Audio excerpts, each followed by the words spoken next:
ಏನು ಪ್ರಜ್ವಲ್ ರೇವಣ್ಣ ಅವರು ವಿಡಿಯೋ ಮೂಲಕ ಇವತ್ತು ಕಳಿಸಿದ್ದಾರೆ.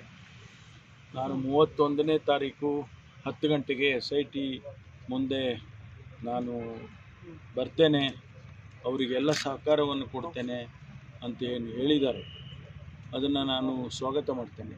ಯಾಕೆಂದರೆ ನಾವು ಈಗಾಗಲೇ ತಮಗೆಲ್ಲ ಗೊತ್ತಿದ್ದಾಗೆ ಕರ್ನಾಟಕದ ಇತಿಹಾಸದಲ್ಲೇನೇ ಇಂಥ ಒಂದು ಘಟನೆ ನಡೆದಿರಲಿಲ್ಲ ಅನ್ನುವಂಥದ್ದನ್ನು ಇಡೀ ಜನತೆ ಮಾತಾಡ್ತಕ್ಕಂಥ ಈ ಸಂದರ್ಭದಲ್ಲಿ ಅವರನ್ನು ಕರ್ಕೊಂಡು ಬರಬೇಕು ಅಂಥೇಳಿ ಎಲ್ಲ ರೀತಿಯ ಪ್ರಯತ್ನ ನಡೀತಾ ಇತ್ತು. ಪ್ರಧಾನಮಂತ್ರಿಗಳಿಗೆ ಮುಖ್ಯಮಂತ್ರಿಗಳು ಪತ್ರ ಬರೆದರು, 2 ಬಾರಿ ಪತ್ರ ಬರೆದರು. ಮತ್ತು ನಾವು CBIಗೆ ರಿಕ್ವೆಸ್ಟ್ ಮಾಡಿಕೊಂಡು ಅಲ್ಲಿಂದ ಇಂಟರ್ಪೋಲಿಗೆ ರಿಕ್ವೆಸ್ಟ್ ಮಾಡಿ ಬ್ಲೂ ಕಾರ್ನರ್ ನೋಟಿಸನ್ನು ಕೊಡುವಂತೆ ಅವರಿಗೆ ನಾವು ರಿಕ್ವೆಸ್ಟ್ ಮಾಡಿಕೊಂಡಿದ್ದು, ಅವರು ಇಶ್ಯೂನು ಮಾಡಿದರು. ಆ ಪ್ರಕ್ರಿಯೆ ಕೂಡ ನಡೀತಾ ಇತ್ತು.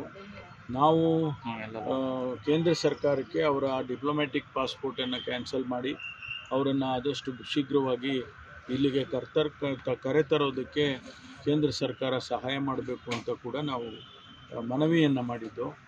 ಮೊನ್ನೆ ತಾನೇ ಕೇಂದ್ರದ ವಿದೇಶಾಂಗ ಸಚಿವರು ಕೂಡ ನಾವು ಅದಕ್ಕೆ ಪ್ರಕ್ರಿಯೆಯನ್ನು ಪ್ರೋಸೆಸ್ ಪ್ರಾರಂಭ ಮಾಡಿದ್ದೇವೆ ಆ ಪಾಸ್ಪೋರ್ಟನ್ನು ಕ್ಯಾನ್ಸಲ್ ಮಾಡೋದಕ್ಕೆ ಅಂತ ಕೂಡ ಅವರು ಹೇಳಿಕೆಯನ್ನು ಕೊಟ್ಟಿದ್ದರು.